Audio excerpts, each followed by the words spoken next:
lo cristiano parte de una pulsión de muerte, no parte de una pulsión de vida. Voy a morir para. Ese morir para es apestoso. Tiene que ver con el western, tiene que ver, es decir, es algo muy inherente al patriarcado. Bien, pues yo lo que planteo es, no, cuando una mujer mira, y ahí pongo a María Magdalena, no mira desde la pulsión de muerte, mira desde la pulsión de vida.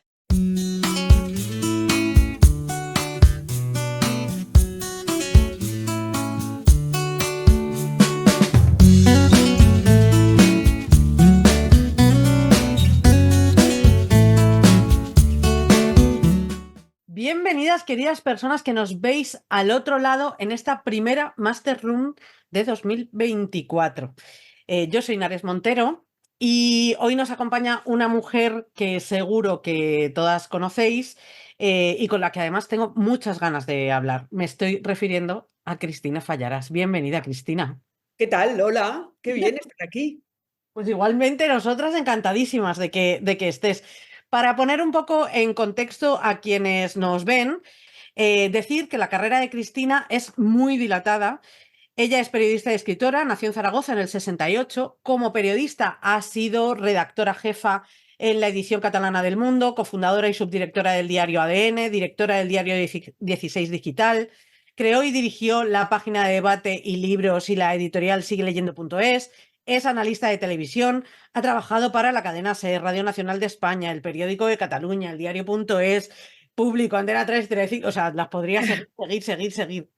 Por su labor como periodista ha recibido el Premio de Periodismo Feminista María Luz Morales y el Premio de Buenas Prácticas de Comunicación No Sexista, que nos dan una idea de por qué la hemos convocado a esta charla. Como escritora publicó su primer libro, Rupturas, en 2003 y desde entonces no ha parado de escribir y publicar. Precisamente de su trayectoria como escritora hablaremos y de eso y también de su compromiso con el feminismo. La semilla, lo que hizo que invitáramos a Cristina es que el verano pasado hicimos una publicación en Instagram donde hablábamos de las Puella Doctae, mujeres de clase alta en los siglos XV y principios del XVI que tuvieron vía libre, entre comillas, para aprender humanidades. Y Cristina nos escribió diciéndonos que las había estudiado para su última novela y que estaba convencida de que los 30 años en los que no tenemos ninguna noticia de la reina Juana, más conocida desgraciadamente por Juana la Loca, y tras los cuales además ella demuestra estar perfectamente cuerda, ella cree que estaba con esta espuela de Octae. Bueno, este fue, como os digo, el disparadero de este encuentro y a partir de ahí leímos el Evangelio según María Magdalena y La Loca, que es son sus últimas dos novelas. Cristina, por meternos ya un poquito en materia, ¿por qué estas mujeres, estos personajes, qué te lleva a escribir sobre ellas? Me lleva a escribir sobre ellas mi interés por las comunidades de mujeres. Es decir, cuando yo escribí el Evangelio según María Magdalena, me planteé la posibilidad de que María Magdalena conviviera, o un personaje similar a María Magdalena, conviviera con lo que llamaban las doctoras. Las doctoras eran comunidades de mujeres, las doctoras en tiempos de Cristo, lo que se supone tiempos de Cristo, eran mujeres, no eran hombres. Los médicos no eran médicos, eran médicas, según una tradición helénica. Y me interesaba la idea y me salió una novela donde era importante la comunidad de mujeres. Y entonces pensé, esto es una trilogía. El tercer libro de la trilogía, el primero es el Evangelio según María Magdalena, el segundo es La Loca y el tercero sale ahora el 1 de abril, que se llama El final de todo esto. Y después de escribir María Magdalena pensé, ojo a Juana. Voy a leer sobre Juana los textos que no se reflejan en lo habitual, en lo académico, los textos que permanecen muchísimos textos sobre Juana, textos de la época, escritos, por ejemplo, Pedro Martín era un cronista de la época que la seguía, iba dando noticia a los reyes católicos sobre la vida de Juana y la posibilidad de que una mujer, ¿qué pasa con una mujer tan cultísima? Su forma enconada de querer vivir sola y dónde acaba. Y efectivamente me encuentro con que Juana en Tordesillas, cuando se supone que la encierran, porque no la encierran, se encierra ella, lo que pasa que luego la cierran, por así decirlo, y la torturan. Pero se encierra a ella quiere vivir sola, pero no quiere vivir sola como en soledad, sino quiere vivir con un grupo de mujeres cultas y ricas que vivían allí. ¿De Que habían, acuerdo? que habían elegido también ese Que tipo de... habían elegido, como luego su nieta, montar las descalzas reales en Madrid para lo mismo. Es decir, mujeres que quieren vivir al margen del patriarcado, por así decirlo. Ya estamos hablando de principios del XVI, es que no estamos hablando del siglo XIX ni del XX, ¿eh? Estamos hablando de mujeres que ya deciden vivir fuera del patriarcado. ¿Para qué? Para empezar, para no parir. Eso de ponerte a parir tiene mucha sensatez. Es decir, en cuanto te ponían a parir, dejabas de trabajar, dejabas de estudiar, dejabas de formarte, dejabas de hacer otra cosa que no fuera ser esposa y madre. Estas mujeres deciden optar por las letras, por las ciencias, por las artes, manejan la imprenta y sobre todo se apartan de los hombres, se apartan de una vida apestosa, que es la que llevaban. Tú fíjate que Erasmo de Rotterdam, que era el mayor, digamos, sabio, por así decirlo, humanista de la época, ya habla de las mujeres de los monasterios españolas. Las mujeres que en España están encerradas en monasterios y los escritos que producen y el pensamiento que producen, que me da a mí que no era muy católico. Entonces, por eso me interesé por Juana. Es que Eh, es la primera reina, quiero decir, luego, claro, España, claro. España como tal, al que le guste la idea de España, que sepan que lo primero que tuvo no fue un rey, fue una reina, y fue Juana, y Eso es. fue reina durante décadas. Y tú, cuando estudias historia, pasas de los reyes católicos a su hijo, pero no pasas por Juana, como si no hubiera existido. Y si pasas, pasas solo por el adjetivo, ¿no? Por lo que la acompaña, por la loca y Por por la lo loca, tanto encerrada y por lo tanto y absolutamente ninguneada. Eso no te lo absolutamente. dicen. Eso, Claro. la parte de torturada y ninguneada no te la dicen, Mm. ¿no? Me viene muy bien esto que has comentado de lo de no parir, porque yo he escogido tres poemas de tres poetas que creo que establecen también un diálogo muy interesante con lo que escribes, incluso también con cómo lo escribes, porque tú tienes una parte muy lírica a la hora de escribir. De eso hablaremos luego, pero la última Premio Nacional de Poesía en este país nuestro, España, eh, España. es Yolanda Castaño, y tiene y el poemario al que se le ha concedido el Premio Nacional de Poesía, porque Interesantísimo. interesantísimo materia, el tema de la no maternidad para mí es el tema más importante de ese poemario. Es verdad que yo he escogido de todos los poemas que tiene, uno que me parece muy importante y que no es exactamente, no va justo a ese tema, pero aún así me parece que sí va a ir mucho con toda nuestra charla. Se llama que también viene de España, fíjate lo que te digo. A esa matria hay que añadirle un poco de experiencia y un poco de evasión. Un toque de embriaguez, algo de elipsis. Más espacio y un par de excusas. Un buen par de excusas. Reformular ciertas ecuaciones, prestar atención a algunos enveses. Exploración, encuentro, poder de vez en cuando eclosionar.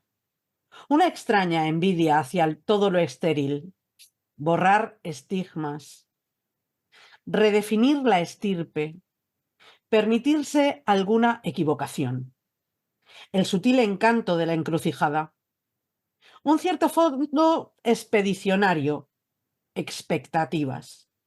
A la vez, sentido de lo efímero y capacidad para elegir. Que sea el ego el eje más elástico. A un tiempo entereza, euforia y extravío. La dosis de egoísmo que no te derrame sobre los demás. Un salvoconducto para errar o escaparse. Habría que introducirle un suave aire errático, enigma, equilibrio, escándalo, emancipación. Ay, el escándalo. Ay, de verdad. No sé si nos gusta mucho o poco. Yo creo que muchas de todas estas cosas que dice el poema están en el de María Magdalena. Están en el libro del Evangelio según María Magdalena. Puede ser, porque es una redefinición del mundo según los deseos. Es decir, según los anhelos más que los deseos, no el deseo, sino los anhelos. Sí. Es decir, en el libro de María Magdalena, la protagonista se permite anhelar una forma distinta de vida, una forma distinta de entender lo social y de entender las relaciones con los demás. Se permite la opción por la no maternidad, se permite una opción política, se permite quererse en lo ligeramente egoísta de lo que habla la poesía. Te he escuchado, claro, no se me han quedado las cosas en la cabeza, no la Claro. conozco la poesía, pero sobre todo se permite la pulsión de vida. Yo creo que lo que me acabas de leer, como el libro de María Magdalena, exuda pulsión de vida. María Magdalena lo que hace es coger la idea de Cristo, la idea del Nazareno, que es la idea en la que nos hemos criado, que es el cristianismo, Ujú. todas, todos, todes y en general la sociedad española, lo cristiano parte de una pulsión de muerte, no parte de una pulsión de vida. Voy a morir para. Ese morir para es apestoso. Es apestoso y tiene que ver con el western, tiene que ver con todos los tipos de suicidio heroico de varias culturas. Es decir, es algo muy inherente al patriarcado en toda la historia de la humanidad, la pulsión de muerte, el La, morir para. la cultura del sacrificio. La cultura, sí, no solo del sacrificio, sino de la guerra Mm. y las cruzadas. Es decir, vamos a morir para modificar. No, es decir, yo creo que hay una pulsión de vida que es muy intrínseca a la construcción no patriarcal, que es decir, no, hija, no, muere tú, vamos a vivir para. Es decir, eh, yo lo que reclamo es que la vida sigue, pues súbete a la vida. Es decir, no manejes la muerte como forma de modificar y de transformar, que es en base, o sea, la base exacta del cristianismo es, voy a morir para atrás. Hombre, hijo, pues imagínatelo de otra manera, vamos a hacer una fiesta. Es decir, creo que en nosotras y en mí, y también ligado a la maternidad, que esto se ha trabajado poco porque es que las madres han hablado poco, ya hemos escrito poco, hay una pulsión de vida que puede plantar cara a esa pulsión de muerte. Yo cuando veo la actualidad tal y como la estamos viviendo en Europa, me aterra cómo todo está construido sobre la pulsión de muerte, desde las guerras en las que participamos habitualmente hasta la idea del ejército como principal presupuesto del Estado, la guerra, el ejército es la guerra, hasta la muerte constante en nuestras fronteras. Es decir, pasará el tiempo y alguien tendrá que mirar, ojalá con lucidez, a esta Europa en la que vivimos y decir, hostias, estaba construido todo sobre la muerte del resto. Bien, pues yo lo que planteo es, no, cuando una mujer mira, y ahí pongo a María Magdalena, no mira desde la pulsión de muerte, mira desde la pulsión de vida. Y en el fondo Juana tiene algo de eso también. Ujú. No, completamente. Creo que ambas tienen un montón de cosas en común. Sí que es Claro. cierto bueno, que miran en distintas direcciones, pero sin Mm. embargo creo que tienen las espaldas muy unidas. Sí, Hacer sí, un sí. poco ese. Yo creo que hay un hilo que si cogiéramos los personajes históricos, no los creados por machos, porque es que toda nuestra construcción ficcional está escrita por machos. Entonces, no me vale Melibea, no me vale la Celestina, no me vale Julieta, no me vale la Regenta, no me sirve Karenina. Están creadas por hombres. Si cogemos mujeres pertenecientes a la historia, desde, pongamos Magdalena hasta nuestros días, esa pulsión de vida, esa pulsión maravillosa de lo contrario de la guerra, lo contrario del sufrimiento, lo contrario, eh, la apuesta por la curiosidad y el conocimiento, eh, hay un montón. Podríamos hacer una colección entera de libros con sus vidas y sería interesantísimo. Y ahora se me venían a la cabeza un par de ellas, según ibas diciendo, pero un par, pero de un collar eso, casi infinito, porque además cuanto más rascamos, más salen, Claro, aunque tengamos que reconstruir sus vidas y sus discursos. Esto me parece también muy propio de tu escritura, y me apetece mucho que me hables de ello o de cómo te lo planteas tú. ¿Por qué crees que es importante reconstruir esos discursos? Los discursos de estos personajes que fueron reales, ¿no? Sean Juana, sea María Magdalena o los que se claro. me ocurren a mí ahora, Teodora o Santa Sofía o bueno, tantas otras. Para reconocernos en ellas. Es que nos están vendiendo una novedad que no es tal. Es decir, en tanto en cuanto nos retratan a las mujeres de la actualidad, a las feministas sobre todo, como constructoras de un nuevo relato histórico, nos privan de nuestras raíces, nos hurtan nuestras raíces. Y nuestras raíces están en toda la historia.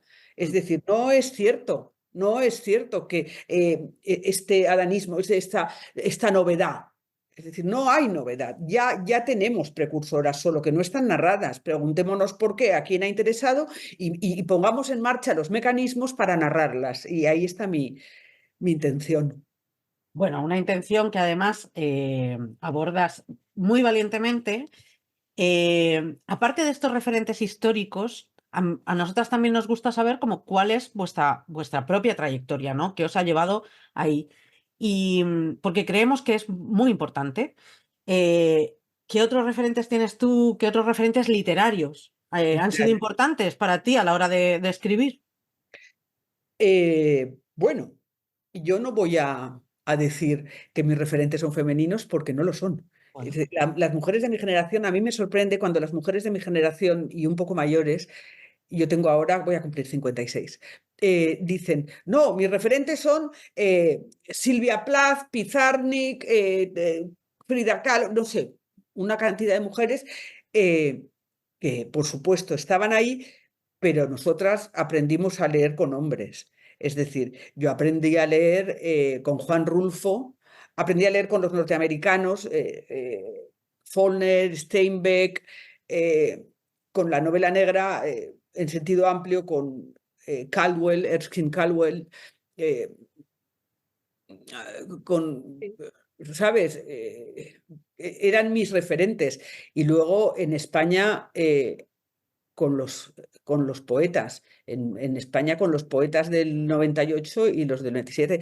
Y las poetas del 27 las he leído ahora porque las hemos reivindicado. No es cierto que las conociéramos. Hablando de referentes de mi construcción literaria, ¿eh? Mi Sí, sí. construcción literaria, es decir, yo me acuerdo cuando leí por primera vez a Gloria Fuertes como autora adulta, que fue pronto, pero te la nombro porque fue la primera que yo descubrí. Ujú. Pensé, caray, caray, esta mujer. No era lo que nos habían vendido. O cuando empecé a leer, yo ahora estoy volviendo a leer a Ana María Moix, Ujú. porque me parece muy interesante. Ana María Moix fue la primera que estuvo en una antología allá por el 79, final de los 70, en una antología muy macho, que fue la que hizo Castellet con los Nueve Novísimos. Y Ujú. metió a Ana María Moix, que con 22 años ya tenía publicados 2 libros de poesía. No había sido Carmen Conde la que había hecho, bueno, es verdad que había hecho antologías exclusivamente de mujeres. No, no, pero hablo Ah, de una antología de hombres. vale, vale, vale. Claro, era una antología masculina Ajá, y Castellet cuela ahí a la Moix, ajá. ¿sabes? Y a través de eso yo entro y digo, ostras, ¿quién es esta mujer? ¿Qué hace? Y hace una cosa extraordinaria y hace una poesía súper moderna, fuera de ese cansancio espeso de los poetas, de lo social, muy pop, muy divertida. Y de nuevo digo, ostras, ¿sabes? Pero mi construcción es con narradores norteamericanos de la primera mitad del siglo XX, los narradores del boom latinoamericano, por supuesto, los rusos habituales Ujú, y poca cosa más. Yo empiezo a leer literatura escrita por mujeres hace un par de décadas. ujú. Quiero decir, yo empecé a leer muy pequeña y mucho. Era un animal lector. Me Eh, sorprende, perdona. nada que mis primeras lecturas, pongamos, entre los 10 12 años y los 30 fueron hombres. por un lado me sorprende mucho lo que dices, pero por otro no, quiero decir. Por otro no, porque es perfectamente real y verosímil, ¿no? Y efectivamente hay muchas otras que hay muchas otras personas que toman este discurso de haberse criado con autoras, etcétera. Sin embargo, incluso Pero ¿dónde estaban? Quiero decir, claro, la estantería de mis padres no había autoras. Y yo, había alguna, claro, había alguna, claro. Rosalía de Castro en las Puesto puertas. Rosalía y Carmen Laforet. Yo recuerdo cuando leí Carmen Laforet que estaba ahí porque le habían dado un premio, no te creas, porque estaba la colección de premios que regalaban con los periódicos. Y ¡ostras! ¡Qué maravilla! Virginia Woolf. Yo recuerdo que estaba Alfaro. Claro. Había como Sí, pequeños, excepciones. pequeños destellos, pero como yo leía 3, 4 libros a la semana, eh, yo cogía todo Tolstoy, claro, Dostoyevsky, da Pero igual, obsesiva tú, ¿no? yo era compulsiva leyendo, pero lo leía todo, todo, todo. Eh, y por eso mi preocupación por el lenguaje, Es que porque el lenguaje es muy importante. absolutamente importante. Es que has mencionado esto de tu generación y de tu edad, etcétera, y yo estaba pensando, y de ahí mi sorpresa. Es que yo tengo unos pocos años menos, yo tengo 41 y yo tampoco aprendí a leer con ellas. Yo también tuve que esperar casi hasta los 30 para tener referentes femeninos para empezar a formarme. eh, Digo, sí, casi, hasta los 30 para empezar a formarme en el feminismo y en las lecturas de mujeres y comprometerme absolutamente, ¿no? Claro, Cuando te pregunto por los referentes, por toda esta cuestión, también porque no, a mí me gustaría, yo no sé cuántas veces te habrán hecho esta pregunta, pero es que para mí siempre es importante porque cada una tenemos una pregunta completamente, perdón, una respuesta completamente distinta a esto. ¿Siempre supiste que querías ser escritora? ¿Cuándo despertó? Porque lo de la lectura yo sé que es importantísimo, pero la pulsión de escritura, ¿cuándo despertó en ti? ¿Cuándo empezaste a decir yo tengo que poner por escrito todo esto que tengo aquí en la cabeza? siempre. Sí. Siempre. Yo recuerdo que yo hice la primera comunión con 8 años en el Sagrado Corazón. Yo estudié en el Sagrado Corazón de Zaragoza. Y para la primera comunión me regalé a mí misma un libro de poemas que había escrito yo en un cuaderno y que mi madre debió tirar en aquellas limpiezas que hacía generales de la casa donde todo iba a la basura. Eh, yo escribí mi primer libro de poesía, pues te puedes imaginar, copiando a Juan Ramón, por supuesto, con 8 años. Hombre, si copias a alguien, mejor a Juan Ramón. No sé. Y también porque era el que estaba en mi libro de texto, ¿sabes? Estaban Juan Ramón y Machado, y, Antonio Machado. Pues oye, pues venga con ellos, yo qué sé. Y ahí supe que eso era lo que quería hacer y no he hecho otra cosa. Me dediqué al periodismo porque quería escribir. Y también porque quería conocer autores que me gustaban. Yo me acuerdo, lo primero que hice en periodismo fue montar un periódico. Así. Todavía estaba en la universidad, montar un periódico y entrevistar a Juan Marsé, que yo creo que monté aquel periódico para entrevistar a Juan Marsé, que después nos hicimos muy amigos. Pero sí, claro, era lo que yo quería, aprender. Lo que pasa que tuve una etapa enorme, fui muy consciente de... Tengo muchísimo respeto por la escritura y fui muy consciente de que para escribir había que hacerlo bien. Entonces, leí mucho y leía consciente de que estaba aprendiendo. Es decir, con cada lectura, por eso te nombraba antes a Rulfo, porque me acuerdo cuando leí Pedro Páramo que dije, párate aquí. O como cuando leí a Foner, párate aquí. O sea, aquí hay algo. Párate, ¿sabes? Ostras. Ah, cuando descubrí a Silvina Ocampo, dije, ostras, un ojo, que esto no es lo mismo que estaban haciendo ellos, ¿sabes? Eh, ese aprendizaje hace que yo me lance a escribir relativamente tarde. Pero bueno, escribía en periódicos y hacía unas crónicas que eran más bien literarias. Pero luego ya no paré. Quiero decir, a la que me puse, pim pam, pim pam. Y aún tengo, quiero decir, aún tengo que aguantarme para no escribir 2 o 3 libros a la vez. Venga, Cristina, párate un poquito. Es que eso me deja un poco loca también, ¿eh? Porque es que llevas desde 2018 todos los años sacando un libro. Mm. Y es como, pero Cristina, por Dios, pero tú qué velocidad. Y yo ya no sé si es que es una velocidad que viene impuesta, digamos, por por el frenetismo de los medios de comunicación, del no sé qué, no sé cuántos, o es que tú tienes, perdóname, pero un petardo en el culo o en la mano, más bien, porque vas a tope. Sí, Y mira, además es una de las características de tu escritura. También la lectura casi es muy acelerada, por varios recursos que utilizas, por cómo utilizas la voz, etcétera, ¿no? sí, a ver, escribo mucho, pero hay una cuestión económica. Ujú. Yo quiero decir que escribir es un lujo casi de clase. No se puede escribir. Yo escribo para ganar dinero también. Si no, escribiría menos y de forma más morosa, igual me dormía en los laureles. Pero para mí es un oficio también. Es decir, es un oficio y como oficio trabajo escribiendo. Yo me levanto cada mañana prontísimo, sobre las 6 de la mañana, y me siento a escribir. Y luego ya empieza el día, empiezan otros trabajos. Empieza por un lado el trabajo del periodismo, empieza por otro lado el trabajo del activismo, que también es un trabajo y tampoco da dinero. Eh, Quiero decir, son varios trabajos que van paralelamente.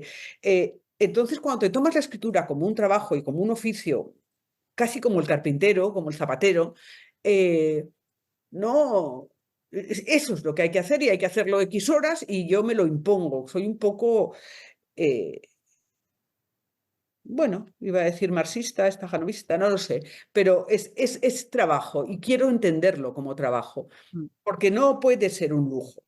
Para mí escribir no puedo permitirme el lujo de escribir. Quiero que sea así. Entonces, además es una forma de explicarme el mundo. Yo creo que cambié así clic cuando publiqué Las Niñas Perdidas. Ah, bueno, es que eso fue también Claro, un gran clic, ¿no? claro, yo Las Niñas Perdidas las publiqué en 2011 11, sí.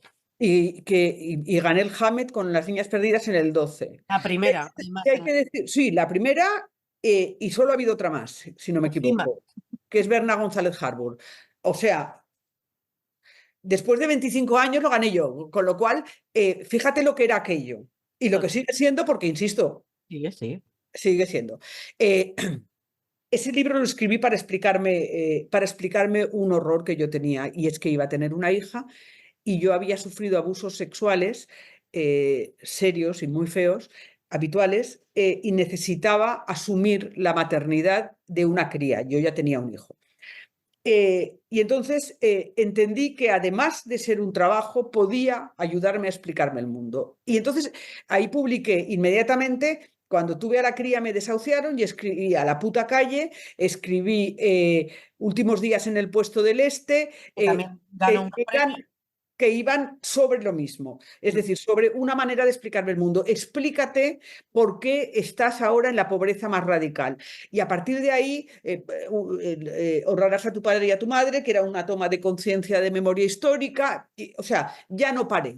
Sí, sí, sí, completamente. Desde Las Niñas Perdidas ya ha sido un no parar engarzado uno con otro Sí, constantemente. sí. Bueno, de las cosas que has dicho es que me vienen como 7 ramificaciones distintas a diferentes cosas que te Como un quiero árbol. de nuevo. Sí, sí, sí. O sea, es como yo estoy aquí completamente ramificada. Me van a empezar a salir flores dentro de nada. Mira Eh, qué bonito, y damos fruto aquí entre las dos. ya ves. Pero en el caso, pero sí te quiero hacer como una última pregunta antes de leerte otro de los poemas que tengo aquí, que es, ¿y el feminismo cuándo arraigó? ¿Cuándo te comprometiste a que fuera una parte fundamental de tu trabajo como escritora, todos los trabajos que has hablado de periodista, escritora, activista? eh, ¿Cuándo fue? ¿En qué momento? ¿Fue antes o después de Las Niñas Perdidas? Antes, Las Niñas Perdidas fue con mi segunda hija. Ujú, 6 años antes yo había tenido un hijo, en 2003, 2002. En 2002 tuve un hijo, mi hijo mayor. ujú. em, y, y fue la maternidad lo que me hizo decir, hasta aquí. Yo ya estaba más o menos en el movimiento feminista, más o menos, pero era mucho más una luchadora de lo laboral y de un marxismo libertario, etcétera, y ahí me coloqué y dije, hasta aquí. Es decir, aquí hay una lucha, aquí estamos perdiendo. ¿Qué pierdo yo siendo madre? ¿Dónde me coloca el mundo? Yo no quiero estar aquí. Mm. Yo no quiero estar aquí. Y entonces, de ahí pasé a las violencias, a revisar las propias violencias vividas y a comprender lo fundamental del relato. De ahí que luego pues, me pusiera con movimientos como Cuéntalo, se acabó. Ahí te voy a parar, ahí te voy a parar, porque es que si no me vas a revelar la siguiente parte. Y por favor, te lo pido, Cristina, espera un momento. No. Bueno, el caso fue en ese momento cuando yo dije, se acabó. Ahora vamos a ver cómo narrarnos, que de nuevo también tiene que ver con la Magdalena, con Juana, tiene que ver con A la puta calle, de narrar mi desahucio, es decir, cómo nos narramos a nosotras mismas desde el yo y desde la alteridad. Eso es. Bueno, pues justo de esto vamos a estar hablando, pero yo antes te voy a leer un poema de Oriet D'Angelo. En mi boca se abrirá la noche. Es un poemario maravilloso que estoy segura de que te encantará si lo lees. O sea, es de Libero Editorial, una editorial además creada por una mujer en el que solo edita mujeres, las ilustraciones también son de mujeres, bueno, en fin. Es un poemario impresionante. Así dice el poema. Que sepan lo que ha ocurrido. Que sepan por qué este cuerpo destrozado. Primero observar. Luego recolección de sangre, fibras, cabello. Todo deshecho es prueba. Tercero, describir. Mujer de unos 20 años en posición firme. Mujer de unos 50, idem. Cuarto, foto sin pose, sin brillo, dos retratos para la posteridad. Signos evidentes, ambas con herida de bala, una calcinada viva, otra casi calcinada muerta. Cuerpos de carbón llenos de espasmo, maniatados, adormecidos, nos quitaron con violencia, nos quitaron. Yo creí que todo acabaría con el golpe, pero el asesino siguió acechando, paso a paso siguió acechando, y en fuego nos prendió. Quiso borrarnos para que no quedara nada. No sabía seguro, no sabía que no todos los huesos se calcinan, que luego de la llama quedarían unos pocos, unos cuantos, en forma de tributo. Quiso hacernos polvo, pero quedamos allí como evidencia, monumento que nadie pudo tumbar. Bueno, Impresionante, oye. es muy impresionante todo el poemario, de verdad. Oriet es una poeta venezolana que vive en Illinois, en Iowa, bueno, en Estados Unidos, en Estados Unidos de América. Fantástica, fantástica, de verdad. Y este poemario es genial, y es genial que esté publicado por una editorial independiente española, creada por mujeres, toda esta retahíla que hay que decir, que Sin hay que duda, seguir diciendo, ¿no? qué Eh, maravilla. yo Me interesa mucho la narración de la violencia Yo te por parte conocí de nosotras. precisamente como escritora porque hice un curso de audiolibros y me recomendaron escuchar más que leer, escucharte a ti leyendo A la puta calle, crónica de un desahucio. Yo me quedé loca porque de repente dije, pero bueno, yo claro, sí te conocía como periodista. A partir de ese libro, de 2013, encadenas, pues ya lo hemos dicho, varios libros inspirados en tus propias vivencias personales. Y por otra parte, hemos escuchado a varios críticos, bates, gurús literarios quejarse, porque, en fin, porque es gratis, por supuesto, de que están hartos de la autoficción y que les gustaría que se publicase más novela clásica, como si llegar a ser clásico en algo fuera algo así que nace de la novedad. Bueno, en fin. ¿Estoy loca o hay una relación entre el auge de la autoficción, las fake news y la construcción del relato histórico y de la actualidad por parte de los poderosos. ¿Ves por qué te había parado yo antes? Porque es que yo tenía muchas ganas de hacerte esta pregunta. A mí me hace mucha gracia porque todos los que critican la autoficción femenina son grandes defensores de Proust. Son grandes defensores de Joyce, que no han hecho otra cosa en su puta vida que autoficción. Es decir, cuando lo hace Proust, cuando lo hace Joyce, es altísima literatura. Cuando lo hace una mujer, ya están ellas con sus cositas miserables. Lo que hay es una misoginia radical. En literatura, en lo académico en general, en el campo de la cultura, de todas las artes en general, pero muy concretamente en lo literario, hay una cultura repugnante de señoros que no permiten, que no admiten y que no han aceptado que las mujeres escribimos y muchas veces escribimos mejor que ellos. Escribimos mejor que ellos por el simple hecho de que no nos refocilamos en nuestro ser escritoras, sino que trabajamos, trabajamos y trabajamos. Y nos hemos acostumbrado a trabajar. Y trabajar es la mejor manera de escribir.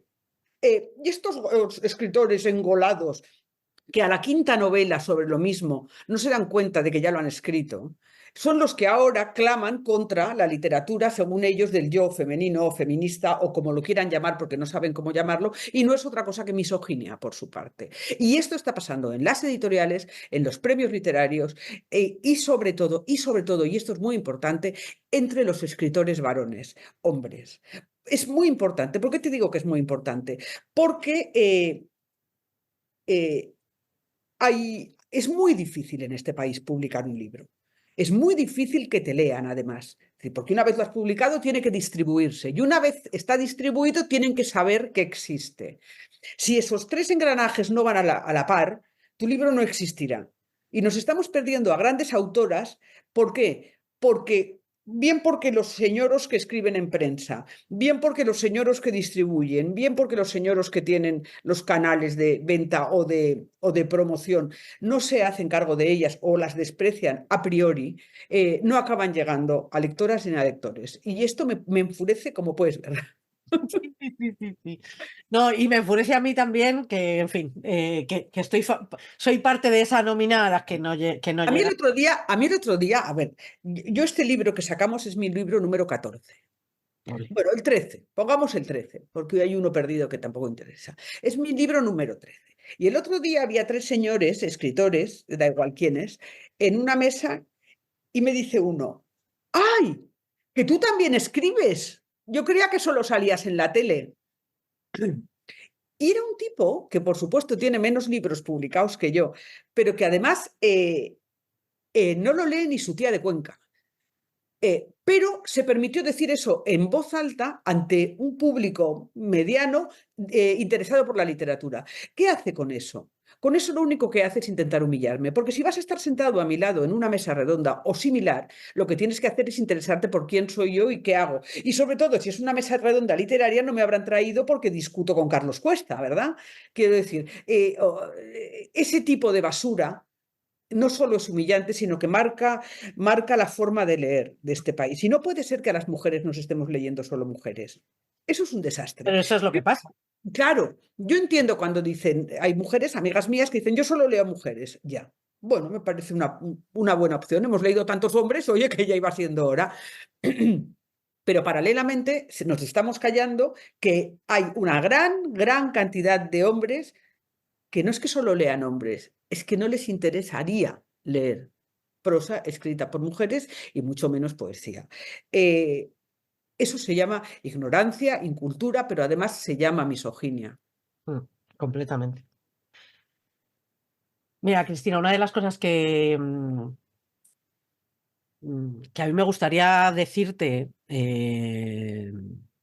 bueno, sonando como suene, es que yo me preguntaba, antes de que tuviéramos esta charla, yo me preguntaba, a ver, Nares, ¿tú por qué quieres hablar con Cristina? Porque es verdad que el hecho de que salgas en la tele, estés no sé cuántos, de repente te pone ahí como en una especie de lugar donde no sabes, bueno, tú has sido encantadora, por supuesto, pero una se tiene que hacer preguntas a una misma y decir, bueno, a ver, ¿por qué quiero yo hablar con Cristina, no? Y escribí tres adjetivos que yo, perdóname, porque lo de los adjetivos pues es muy atrevido, que eran fuerza, valentía y denuncia. Son tres cosas que yo admiro mucho de ti. Sin embargo, luego me topé con que Marta Sanz te había puesto dos adjetivos que creo que te van todavía mejor, todavía mucho mejor. Y yo dije, claro, es que a ver, Marta Sanz te llamó jabata inamordazable. Para, claro. Y yo dije, hombre, pues muchísimo mejor que mis tres adjetivos así tan. Bueno, eh, yo tengo la sensación cuando te leo, quizá por cómo abordas la narración, que ofreces palabras y la posibilidad de un discurso a personajes como María Magdalena y como Juana en estos dos últimos libros, pero también habría que sumar el hecho de que además en tu vida diaria, en este activismo, prestas también el espacio que ocupas para que otras mujeres hablen y cuenten sus propias historias. Y yo creo que esto es como mm, sí, creo que es uno de tus grandes temas. Sí lo es, Sí, ¿no? sí. Pero desde hace mucho, o sea, precisamente me saldrá desde las Cuéntalo. perdidas, pero desde el Cuéntalo, ellas con el blog que hacías para el Diario del Mundo, también, en A la puta calle, aunque hablas, el tema principal es el desahucio, creo que también, en Cuéntalo, por supuesto, cuando creaste en 2018. Y luego, bueno, este año, por supuesto, a raíz de la polémica del abuso de Rubiales contra la futbolista Jenny Hermoso, eh, pues otra vez te has acuerpado, que se dice ahora, ¿no? Que hemos adoptado también esta palabra, un montón de todas estas, de todos estos testimonios y yo quiero que nos hables de esto, que hasta qué punto que las mujeres tengan voz y ejerzan el derecho al discurso propio es una de tus obsesiones, ¿no? En la escritura y en la vida, o cómo. ¿Por qué Sí, haces esto? cuando yo escribí A la puta calle, me lo planteé muy mucho. Yo escribí a la vez A la puta calle y Últimos días en el puesto del Este. Las dos tratan sobre lo mismo, solo que una es una novela distópica, posapocalíptica, que es Últimos días en el puesto del Este. Hay una mujer con sus dos hijos aislada en un fortín militar con solo mujeres y fuera están los bárbaros, Ujú. ¿vale? Y la novela te dice, cuando te sitian, no hace falta que te maten, porque ya os vais a matar entre vosotras, ¿vale? Y la otra es A la puta calle, que es una crónica periodística de mi desahucio, pero de mi empobrecimiento hasta el desahucio. Es decir, cómo llega una mujer como yo de ser una alta directiva de Planeta a vivir en la calle con mis hijos durante más de un año. Eh, eh, es una crónica en primera persona. Esa crónica en primera persona a mí me costó mucho decidirme si la publicaba o no, porque Entonces porque ponemos, no salía embellecida yo. Es claro, decir, no, era una crónica real, con los datos de mi cuenta corriente, cuánto había, cuánto bebía, cuánto daño nos hacemos cuando nos empobrecen, cómo trataba a mis hijos. Bueno, no es una cosa fácil de contar. Y entonces pensé, vale, ¿por qué quiero contarla? Me dice como tú, párate y pregúntate, ¿por qué quiero contarla? Quiero contarla porque hay un relato del desahucio donde se culpa, y la habéis vivido por encima de vuestras posibilidades, se culpa a las desahuciadas y los desahuciados, sobre todo desahuciadas y sobre todo mujeres con hijos, que eran la mayoría de las desahuciadas y siguen siendo. Perdonadme. ¿Qué hago yo con esto? Es decir, vale, se puede narrar. Ojo, no te avergüences. Yo, Cristina Fallarás, puedo narrarlo y tú puedes narrarlo. Solo que puede que no tengas las herramientas. Y ahí ves cuando va Cuéntalo y cuando va todo el movimiento se acabó. Puede que no tengas las herramientas. Yo las tengo. Estas son. Porque yo soy narradora y es muy raro que exista una que sea periodista, narradora y a la vez la desahucien. La desahuciada no sabe narrarse, en general. sí. Y la periodista no la han desahuciado, con lo cual lo que cuenta es mentira. Entonces, era una oportunidad.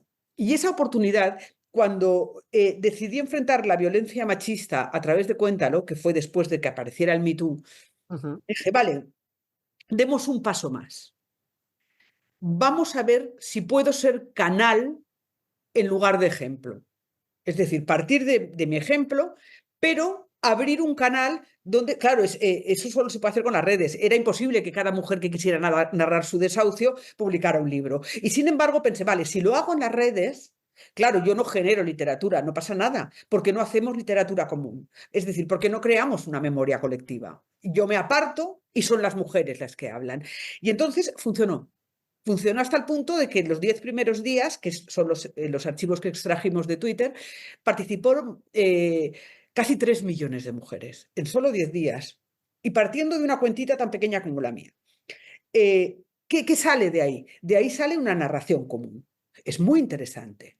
Es muy interesante porque rompe los mecanismos narrativos que conocemos. Y gracias a las redes sociales se pueden romper esos mecanismos narrativos. Y yo como comunicadora y como narradora estoy muy interesada en eso. Tú fíjate que hay una cosa, tenemos que pensarla bien, ya no estamos en una época hija de la imprenta. Acaba de terminar. En los últimos 500 años hemos vivido como hijas de la imprenta. Hace unos años todavía ni siquiera podemos decir que haya cambiado nada. Siguen los periódicos, siguen los partidos políticos, que todo eso cambiará, porque los periódicos y los partidos políticos son hijos de la imprenta. Se ha roto y ahora ya no es la imprenta la base de la comunicación, es otra cosa. Apropiarme de eso y hacer que nos pudiéramos apropiar de eso, en este caso las mujeres, pero podría haber optado por los torturados de la transición o por los republicanos o por los represaliados del franquismo, que son temas todos ellos que me interesan. La violencia contra las mujeres de repente pasa a tener una memoria colectiva y entonces ahí noto que yo no, ya no es un trabajo mío como narradora, sino un trabajo como canal que también me parece muy interesante. Lo que pasa que con eso no, ahí con eso no se gana dinero. No, no, pero yo me imagino que además, pero que además es una cantidad de trabajo enorme, porque yo alguna vez me lo he planteado, me he planteado mandarte un mensaje con uno de estos. Luego al final yo no me he atrevido porque una ya pues ha escrito escribe un poco para eso, ¿no? Para dejar su propio discurso y tú haces un poco eso, dar esa posibilidad a otras que no se narran, pero ese trabajo que es recopilar todos esos discursos, o sea, es que yo me imagino tu bandeja de entrada. Esta vez, la de Instagram, la de Se Acabó, ha sido brutal, porque Cuéntalo finalmente era gestionar lo que iban colgando, pero lo iban colgando cada una. Claro, pero esto lo has ido colgando tú Esto y ha pasa sido por tu mí. muro, que por otra parte genera una impresión mucho más bestia, porque entras en tu muro y en tu muro de repente se convierte en un muro blanco de palabras, de testimonios, que además es a cuál más duro. Hay algunos que son más llevables, pero hay otros que son... Hoy Pero de no, hecho, he pero visto... no están seleccionados, ¿eh? Ha Están sido los que me tal han cual, ¿no? llegado. Es que todo lo que vivimos es durísimo y a la poco funciona como lo que yo quería que pasara en A la puta calle. Al leer cómo se narran las demás, aprendemos a narrarnos nosotras. Y se ha ido modificando en los meses que lleva, porque lleva meses. Ahora estoy recopilándolos todos, que es un trabajazo también, Pero, porque quiero llevarlos a un libro. No todos, porque son miles y no caben, pero todos los que pueda, llevarlos a un libro porque creo que tienen que estar impresos. Hay muchas mujeres que no manejan las redes y tienen que leer eso para verse. Pero sí, ha sido trabajo de varias horas al día. no, no, Pero es que el activismo es un trabajo. es un trabajo, Y te dicen, ¿por qué te lo puedes permitir? No, porque le restas horas al sueño porque crees que tienes que hacerlo. completamente. Y punto. Uno de... Es que con respecto a esto me viene muy al hilo porque precisamente esa impresión que dejan todos esos testimonios en tu muro, etcétera, provocan algo que está muy cerca de algo que quizá es de los recursos que más me han llamado la atención en tu escritura, de los recursos estilísticos, ¿no? Que es la repetición, ¿no?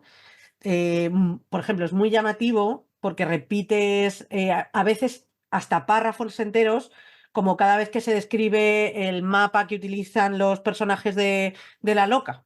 Sí, ¿No? Pero hay veces que son, yo tengo metida, por ejemplo, en la cabeza ese momento de extranjera, extranjera, o sea, todas esas veces en las que hay toda esta cosa de bueno, bueno, bueno, bueno, a ver, ¿no?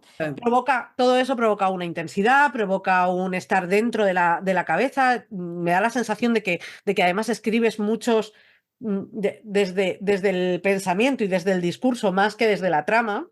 mm, ¿Qué supone para ti el uso de la repetición como recurso literario? Porque además a las feministas se nos suele tachar muchas veces de pesadas porque siempre repetimos lo mismo. sí. Eh, entonces, eso, ¿qué supone para ti el uso de la repetición? ¿Qué tipo de herramienta es? Y, y si tiene algo que ver con esto que nos reprochan. No sé, es como un poco como el coro de las Euménides, ¿no? A mí me interesan mucho los coros en la literatura clásica y me interesan mucho los estribillos en las canciones. Y mi forma de escribir es muy lírica. Entonces, es una manera de aterrizar los estribillos, aterrizar, convertir la prosa, que una prosa de una novela es algo a priori no especialmente lírico, pero a mí me gusta la lírica. Entonces es como transformar un poco la prosa en canción, de manera que tú le vas cogiendo un ritmo a la forma de narrar. Un ritmo que en La Loca es muy, muy, muy claro. En Magdalena también está, y Y, en esta no, novela está en todas está en tus. todas. Bueno, sí, claro. Creo que es algo que forma parte de tu escritura. Forma Es parte, verdad forma que La parte. Loca, de una manera tremenda. Bueno, que hay momentos en los que dices, vale, vale, ya Claro, sé claro. por qué, ya sé por qué el tema. Y es verdaderamente poderoso. Yo pensaba, fíjate, en que cuando hay que hacer inscripciones, cuando se tenía que hacer inscripciones en la piedra, hay que repetir el gesto, ¿no? Claro. Constantemente. De alguna manera, si las feministas hablamos de las mismas cosas, es primero porque no se han solucionado, porque siguen sucediendo a todas horas en todas partes, aunque aquí parezca que pasan menos, siguen pasando, como vemos por tus testimonios, pero en el resto del mundo las cosas están peor. La mayor parte de los países, la vida de las mujeres es mucho peor Sin duda, que sin duda. aquí. Pero es que además, a mí no me importa. Quiero decir, ¿cuántas veces hemos visto repetir, dispara, dispara, dispara, en todas las películas que hemos visto? Corre, no, no, no. Quiero decir, ¿cuántas veces hemos visto en las películas de guerra las mismas, cuerpo a tierra, cuerpo a tierra, cuerpo a tierra, cuerpo a tierra, cuerpo a tierra? Oye, pues me importa un pirre el cuerpo a tierra tuyo. Dale fuerte, dale fuerte, dale fuerte, dale fuerte. Quiero decir, todas esas pulsiones violentas que nos hemos acostumbrado a asumir como propias, no sé por qué, porque no son nuestras en absoluto, las que derivan de la construcción del western norteamericano y todas sus derivaciones, etcétera. Las que derivan de lo bélico, las que derivan de la idea de conquista. eh, y luego en lo... Las de los superhéroes. las de los superhéroes y luego las de los poemas de amor, te me mueres de casta y de sencilla. Oye, casta y sencilla, tu puta madre. Claro, casta y sencilla, tu puta, te me mueres de casta y de sencilla. Hola, Manolo. Quiero decir, hay cosas, el amor de la vida, no sé, cosas que se han repetido y se repiten todavía en cada película que vemos, en cada libro que leemos y en cada historia que narramos y sobre todo yo como periodista te digo, en los pocos reportajes, porque ya casi no se publican reportajes, en los ¿Verdad? pocos reportajes que se publican, se cae en las mismas construcciones. Es decir, En lugares comunes, tremendamente machista. claro, pero pueden ni siquiera ser lugares comunes, pero que no me digan que yo me repito. Usted se repite. Quiero decir, yo me repito poco, porque hemos empezado a repetirnos ahora, con lo cual déjeme un tiempico que me voy a seguir repitiendo, pero sin ningún tipo de problema, ¿eh? No, no, ya te digo que a mí me parece un recurso estilístico y además es un recurso que en la poesía se utiliza muy habitualmente y que es tremendamente poderoso. Bueno, y en el teatro clásico el coro es Claro, claro. algo absolutamente recomendable y precioso. Es que a mí me gusta mucho. Sí. En tus libros, ya estamos casi, casi llegando al final.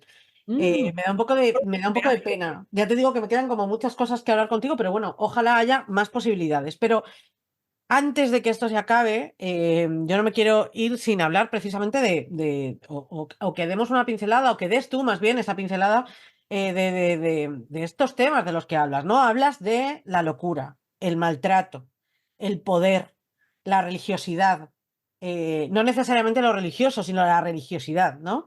Las mentiras, que antes lo mencionábamos con las fake news, ¿no? Ya había, en María Magdalena ya había todas, de alguna manera, todo el discurso que claro, planteas de María Magdalena es, todos los otros evangelios son fake news, amigos, ¿no? Eh, ¿Qué más? Lo que suponen, esto me parece importantísimo, claro, lo que suponen los cuidados como fuerza de soporte de la vida. ¿Hay algún tema que consideres importante y que todavía no hayas abordado en profundidad, Cristina? la alegría, Oh, la alegría y el amor. mm.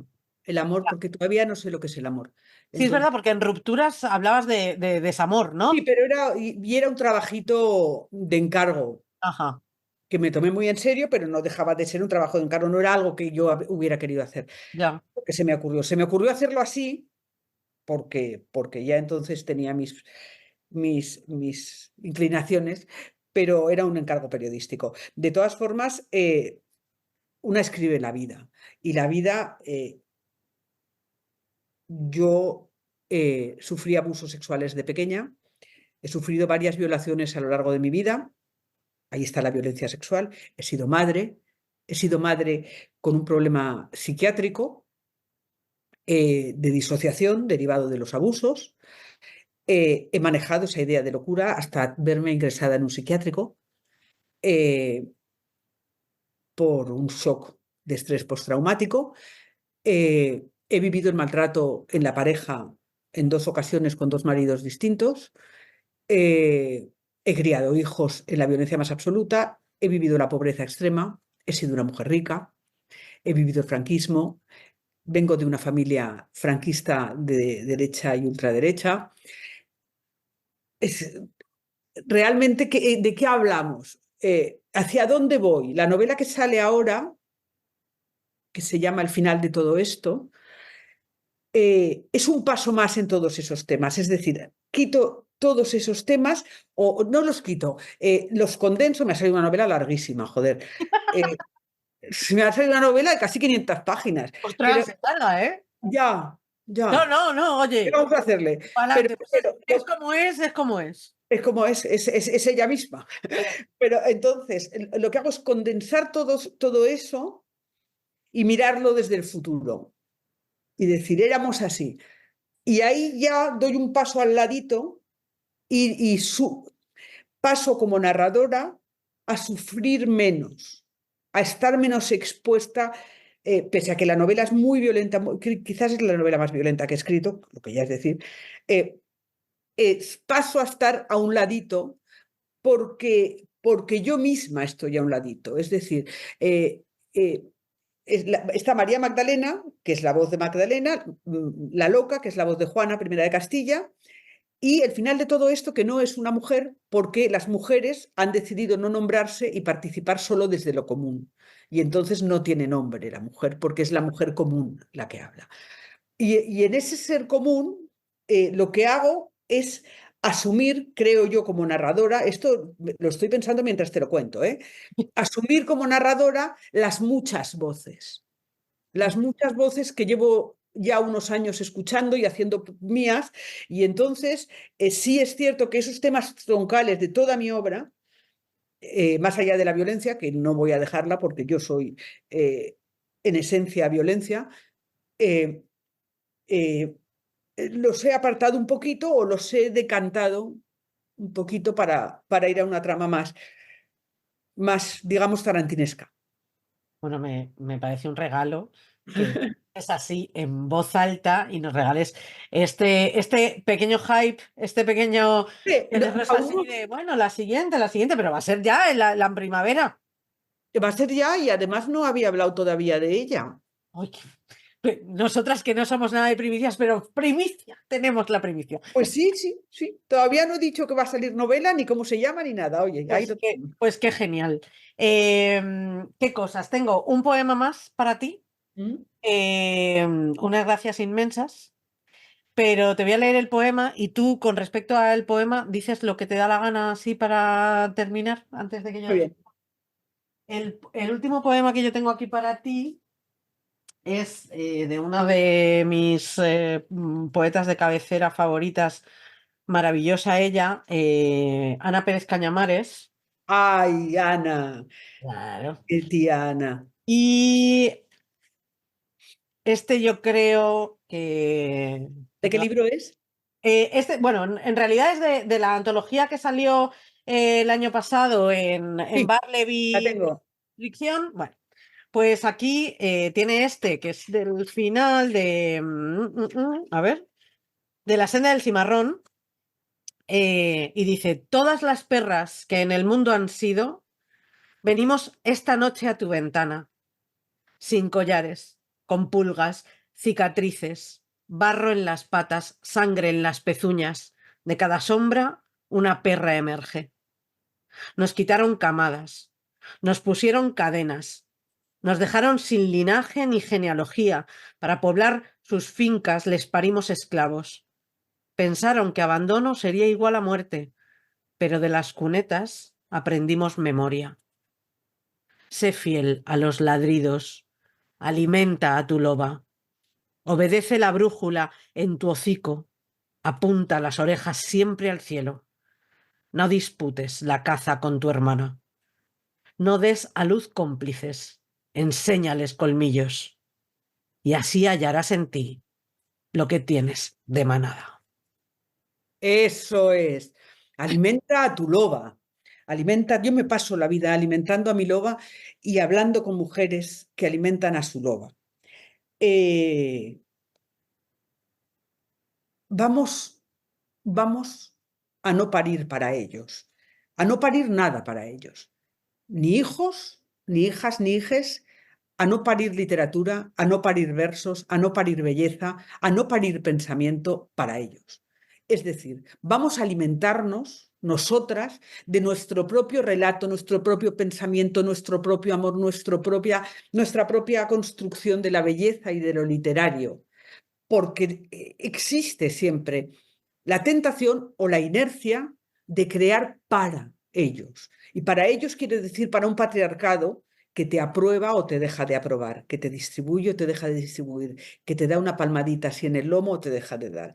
Pues la próxima palmadita que a mí me den en el lomo, que sepan que soy una loba y que quizás se enfrenten con mis fauces y quizás se enfrenten con las fauces de la manada, que somos nosotras. Ay, querida Cristina, te decía que tenía unas gracias así de grandes, no caben ¡Ole! en la pantalla, son enormes. Tengo una cita que me gusta mucho tuya que dice, yo hago una cosa, cuento mujeres. Lo hago porque los números son mucho más reveladores que cualquier teoría. Queridas nuestras que nos habéis estado escuchando hasta aquí, bueno, pues sabéis que otra más, a mí esta, ya me diréis. Muchísimas gracias, por favor. Oye, Ay, qué cosa más rica, qué corto se me ha hecho. ha sido muy Ha sido rápido porque maravilloso. nos has contagiado de energía y de esa velocidad tuya increíble. Yo espero que todas las personas que nos ven también estén contagiadas de estas ganas por enseñar los dientes de la mejor manera, por pensar por sí mismas, por hacerse preguntas, bueno, pues por tomar sus propias decisiones y también su propio discurso, su propia narrativa, que no se la quiten, ¿no? Bueno, oye, y dispuestas, y esto quiero decirlo antes de irme, y dispuestas a equivocarnos. Por supuesto. Porque ¿sabes qué pasa? Como no nos han dado el relato de las demás, eh, no hemos aprendido de nuestros errores. Y parece que el patriarcado no se ha equivocado nunca, se equivoca en todo. Nosotras podemos equivocarnos también y volver a empezar, bien equivocadas. Completamente. Que nos vemos con vosotras a la próxima Cristina, que bueno, que somos una asociación, que nos puedes compartir el vídeo si te ha gustado, que es que me toca lo de spam y a mí me da mucho agobio. No, no, hija, no, no te dé agobio, cariño. No, Perdón, hija, no, ¿sabes? ya lo sé, haceo Compañera, no, no, pero que nada de agobios. Sí, señora, aquí peleando, peleando todas. Y si pelear quiere decir, compañeras, este vídeo hay que difundirlo. ¿Por qué? Porque es bueno, porque es feminista, porque es bello, porque además lo hace gente que no cobra por hacerlo y que además hay que sobrevivir y este tipo de cosas tienen que existir. Así que todas manos a la obra. te Hombre. sale muchísimo mejor que a mí, Cristina. Tengo tanto que aprender, por favor, que nos quede vida para aprenderlo todo. Claro que sí. Gracias, nos vemos a la próxima. Haceos mecenas. Chao.